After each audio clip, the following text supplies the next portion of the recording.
All right. So in this video, we'll talk a little bit about implicit versus explicit attitudes. Explicit attitudes are those that you are willing to consciously report.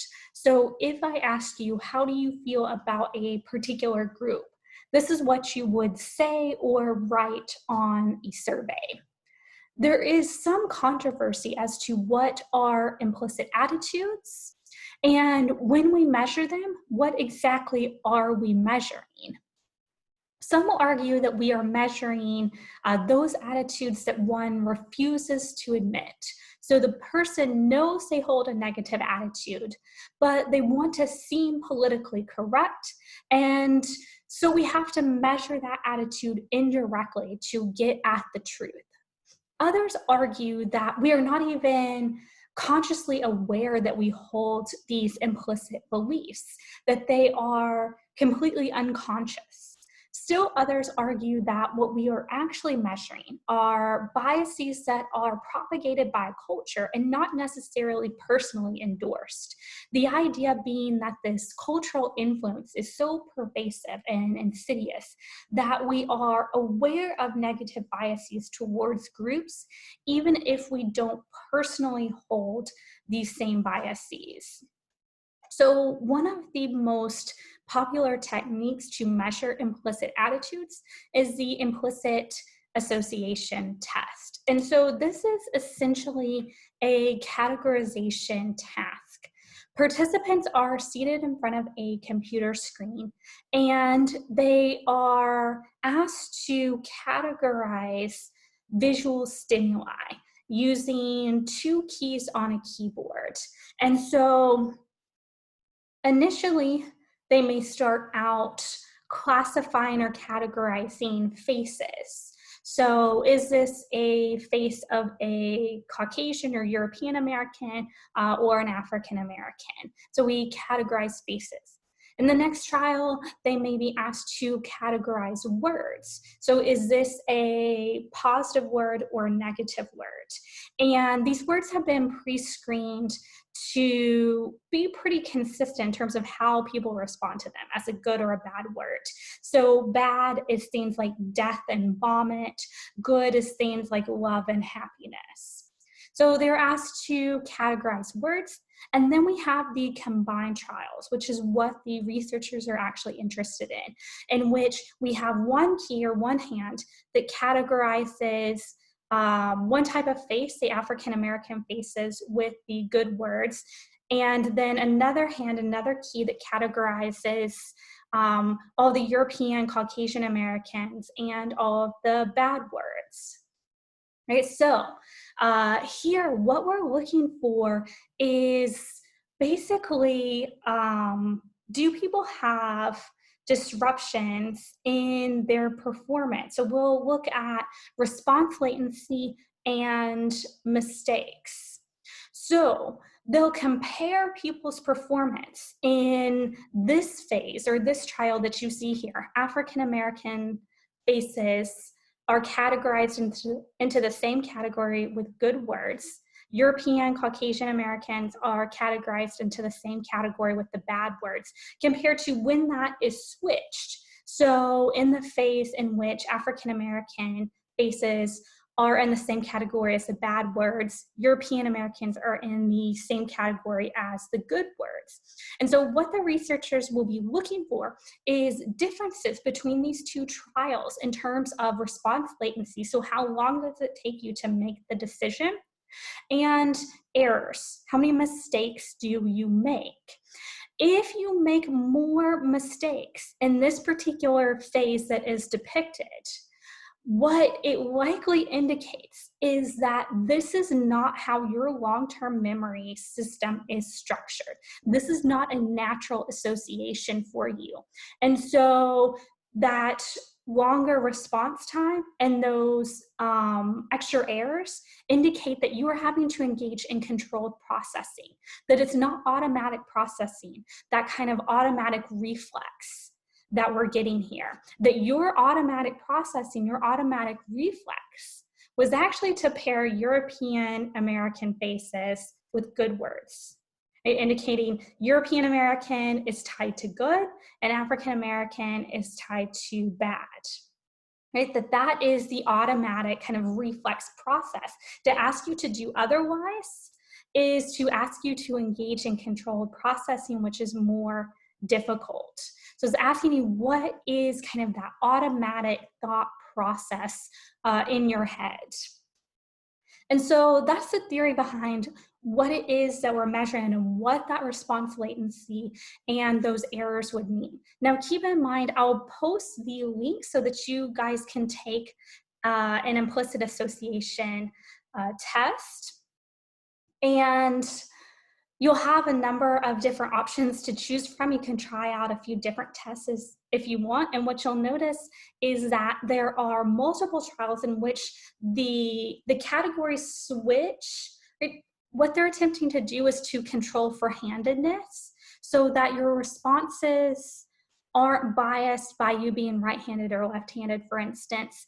And you go through a series of trials so that they can shuffle the order to try to minimize any order or practice effects.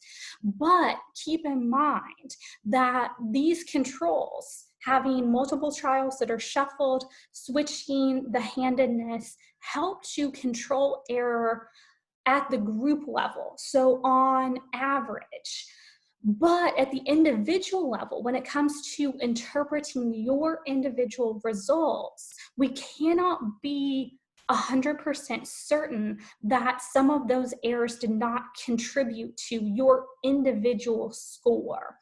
So what I'm saying is that this is a great tool to use in research when we're talking about comparing group averages. But when it comes to using it as a diagnostic tool for an individual, we may need to be very careful about the weight that we put on individual scores. And I do want you guys to think about that, because I know that I've had students in the past who have been somewhat upset when they got their scores back. Even some individuals whose scores suggested that they had a bias against their own in-group. And so just kind of keep in mind that it may be difficult to draw kind of concrete conclusions at the individual level. And there still remains a great deal of controversy as to, even if this is valid at the group level, even then, we don't know for sure what exactly it is that this implicit association test is measuring. Is it a belief that, or an attitude that you personally hold and endorse, or is it maybe instead this cultural belief? But this can be a valuable tool for research purposes. For example, if we look at comparing different age groups, we can see some pretty interesting things. So this is implicit pro-white bias in 6-year-olds, 10-year-olds, and adults in a particular study. And if we compare that to their explicit self-reported attitudes, we see something very different. And so it's kind of interesting to compare these. If we see here, for the explicit attitudes, adults seem to be much less biased or prejudiced compared to children. But that doesn't seem to be the case when we look at the implicit attitudes. And so we can start to ask, well, if something is changing as children grow into adults, is it that their attitudes are changing, or is it instead their self-report of those attitudes that are changing? This may suggest that rather than their attitudes changing, instead they are changing their self-report, so they are learning as they get older that certain attitudes are not appropriate to state out loud, but underneath their actual attitudes are remaining fairly consistent. But again, that could be just one of many interpretations depending upon how we frame implicit attitudes, or how we understand what are implicit attitudes. Another thing to keep in mind, again, when it comes to interpreting individual results, if you look at this graph, you see the bars, and then you also see these black lines. Those indicate error. So those are error bars. If you notice, for the implicit attitudes, there's a great deal of error in the measurement of implicit attitudes for adults. So again, indicating that this is a valuable tool for research when comparing groups on average, so that we can average out some of that error. But individually, that it may be problematic to draw conclusions about individual scores. Understanding and measuring implicit attitudes may be valuable because we may be able to better understand subtle forms of prejudice by understanding some of these implicit attitudes. For instance, if we look at the 2008 campaign, researchers found that depictions of Obama prior to the 2008 elections, some interesting effects emerged. So attack ads tended to present Obama in a darker hue, and this effect was stronger the closer we got to that 2008 election day. So here, kind of looking at these effects graphically, and looking at the variations in the depiction of President Obama in those political campaign ads, comparing supportive ads to attack ads. And if we look specifically at implicit attitudes, research has found that self-reported attitudes, so explicit attitudes, predicted votes for McCain in the 2008 election. But surprisingly, implicit attitudes indicated by response latency.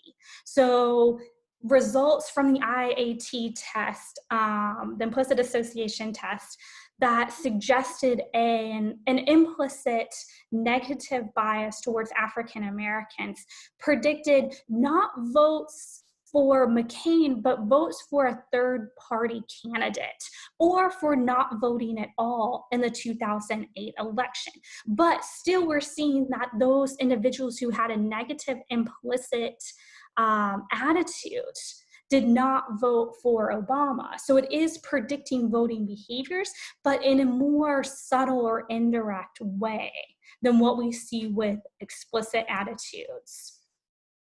And so read in your book about discrimination, the behavioral component of negative attitudes towards groups, and think about how implicit attitudes may be particularly important in explaining some types of discrimination. So, for instance, the tendency for individuals to behave more aggressively toward a stereotyped target when cognitive processing becomes more difficult.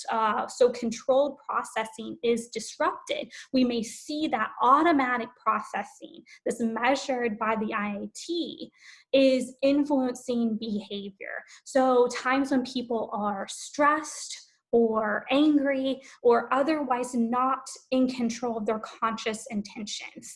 And this may also affect behaviors that are not consciously controlled or monitored. So things like microaggression or differences in social distance. So my tendency to maybe stand or sit closer to an in-group member compared to an out-group member may be something that I exhibit and that influences social interactions, but something that I am not consciously aware that I'm even engaging in this type of bias.